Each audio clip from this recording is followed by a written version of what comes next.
Vibe Mundial FM.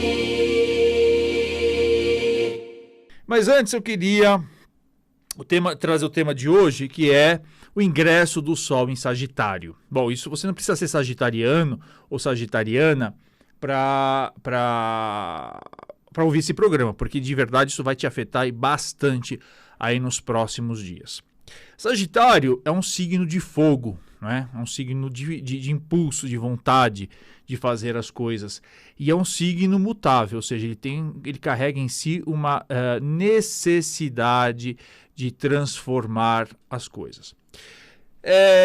E é um signo também que fala muito de otimismo, não é? Fala muito de franqueza, fala muito de justiça, fala muito da vontade de se aventurar e conhecer o mundo. É um signo que você não existe um limite específico, né? Por isso que também ele está muito associado às questões filosóficas e mesmo às questões aí de ensino superior. Quer dizer, é a vontade realmente de você viajar no intelecto e descobrir tudo que o mundo tem a lhe oferecer.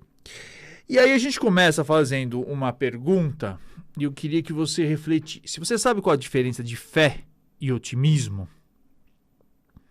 Pode parecer que as palavras são sinônimas, né? Que elas representem a mesma coisa, mas não.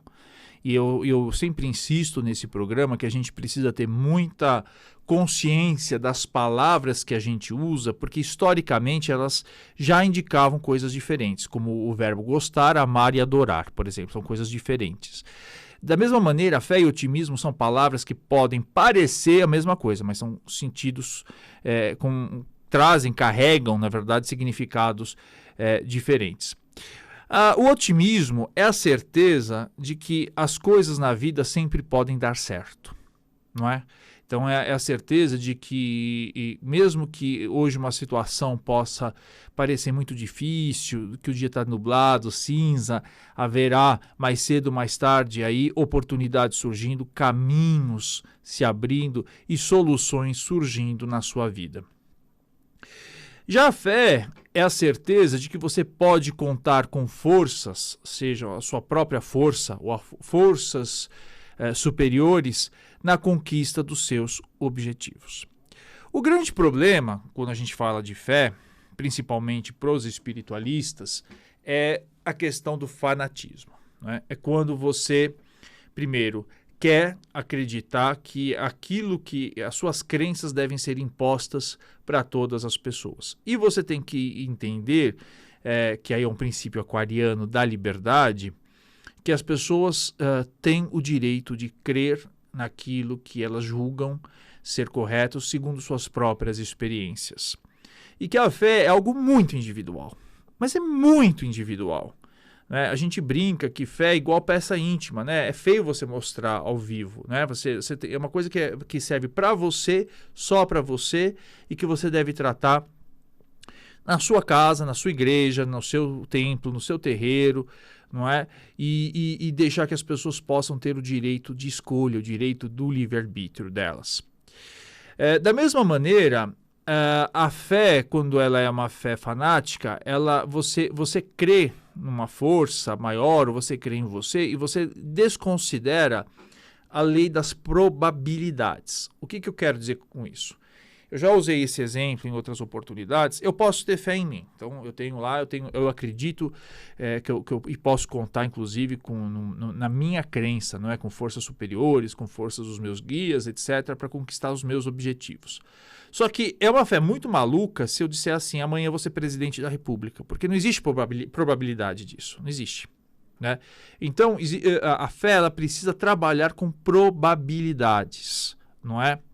Até porque os milagres, como eu sempre falo, eles são leis da natureza que ainda a ciência não descobriu, mas que em algum momento vai fazer, que a gente vai poder entender. Se você imaginar, não é que há 500 anos aqui hoje a gente pudesse falar por telefone com uma outra pessoa do outro lado do mundo, pareceria um milagre naquela época, né? Mas a ciência mostrou que existe aí, com o passar do tempo, a gente vai descobrindo leis, a gente vai entendendo melhor o funcionamento do universo, melhor o funcionamento da natureza, e as coisas vão acontecendo. E o otimismo também, ele também depende disso. Mas ambos, a fé e o otimismo, dependem de duas coisas básicas para dar sucesso na sua vida. A sua capacidade de escolha. 2, a sua capacidade de trabalho. Então, qual é a capacidade de escolha? Capacidade de escolha é você se lembrar que a todo momento nós estamos fazendo escolhas, tomando decisões na nossa vida. A palavra inteligência, ela vem do inter elegere. Inter é entre, né? Elegere é eleger, escolher. Então, a verdadeira inteligência está na capacidade de a gente tomar boas decisões todo o tempo. E como é que a gente toma boas decisões todo o tempo? Primeiro, com autoconsciência, com autoconhecimento. Preciso saber quem eu sou, né? Quem eu sou. O que eu espero da minha vida, não é? O que eu gostaria que... Deixa eu só acertar aqui. Opa! Aqui no story aqui do Instagram. Deixa eu só acertar aqui. Ao vivo. Então, você precisa saber que ferramentas você dispõe, o que você gosta, o que você espera da sua vida. Então, vamos imaginar o seguinte: você é uma pessoa que gosta de artes. Você é uma pessoa que sonha ser artista. Você é uma pessoa que tem talento para algum tipo de expressão de arte. Você não vai, por mais que haja pressão na sociedade, trabalhar de engenheiro mecânico, de engenheira mecânica, não é? E muita gente faz isso. Muita gente esquece, deixa de lado a sua própria essência, deixa de lado seus próprios sonhos e embarca na loucura dos outros. Embarca na loucura da sociedade, na loucura da humanidade.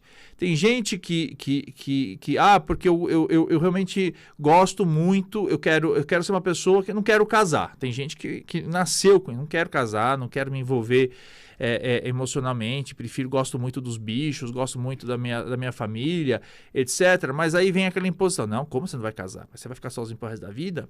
Né? E aí enfia os pés pelas mãos, pode ser o seu caso, né? E aí você está reclamando até hoje do mozão, que o mozão virou odiosão, porque você não consegue conviver com a pessoa, porque você sequer tem essa vocação, né? A mesma coisa, filhos. Durante muito tempo, eu sempre achei isso muito cruel, exigir das mulheres que fossem mães. E durante muitos séculos, uma série de mulheres que não tinham aptidão nenhuma maternal foram pressionadas a gerar filhos, não é? Contra a sua própria natureza, né, emocional. Agora, tem outras que não. Tem outras que são aquelas mãezonas, e que ótimo que elas são. Não é? Então, a gente precisa aprender a ter esse autoconhecimento e aprender a respeitar as individualidades. Mas a segunda questão para você fazer bem uma escolha, além de você saber quem é você, o que você gosta, quais são as suas aptidões e quais são os seus sonhos, você precisa entender também como é que está o ambiente. Por quê? Muitas das decisões que a gente toma, elas são em tempos errados. A gente precisa entender a natureza e perceber que existe um tempo para tudo. Os africanos cultuam um orixá chamado Kitembo, né? Lembrando que o orixá não é divindade, não. O orixá é uma força da natureza. Kitembo. Kitembo fala muito do tempo. Ele é um tempo que é o tempo cronológico, esse tempo que a gente vive na Terra, mas ele é um tempo também espiritual. Ou seja, existe um tempo para que as coisas que estão no mundo das ideias, que estão no mundo espiritual, elas possam se manifestar na nossa vida. Eu posso, voltando ao exemplo inicial, eu posso falar assim: quero ser o presidente da República, por exemplo, ou qualquer outro sonho, mas existe um tempo, né? Quer dizer, no mínimo tem que esperar quando tiver eleições, né? No mínimo. Então, assim, e entender se eu tenho vocação para isso, se eu gosto disso, se isso está no meu sonho, se isso está no meu propósito de vida, que a gente identifica isso no mapa astrológico. Mas também saber respeitar o tempo e saber que tudo tem uma construção. A maior parte das pessoas também fracassam porque elas começam um projeto na época completamente equivocada, na época errada, e aí quando fracassam elas jogam para cima ou elas não têm o tempo de esperar. E se estivessem esperando um pouquinho mais, de repente aquele projeto começaria a frutificar. O homem e a mulher modernos, eles se distanciaram muito da natureza. Não é? Vocês vejam que as quatro estações do ano deveriam refletir muito as nossas atitudes e refletir muito as nossas ações. Então, o verão, não é aquele momento em que a gente realmente sai para a conquista. Catarina vai à guerra. Você bota lá a sua faca nos dentes, você vem com o sangue nos olhos e você vai lá conquistar os seus objetivos. Não é? Mas só pode fazer isso depois de um tempo de planejamento, que foi o qual? A primavera, quando a coisa começou a florescer. Então, tudo na vida, primeiro, precisa de um planejamento, depois precisa da ação, aí existe o momento da colheita, até o momento depois que você se retrai, e que é o momento de inverno, né? O momento que você começa a reavaliar as coisas e repensar se aquilo o que serve e o que não serve, e começa a se desfazer da sua vida de tudo aquilo que não serve. Vibe Mundial 95.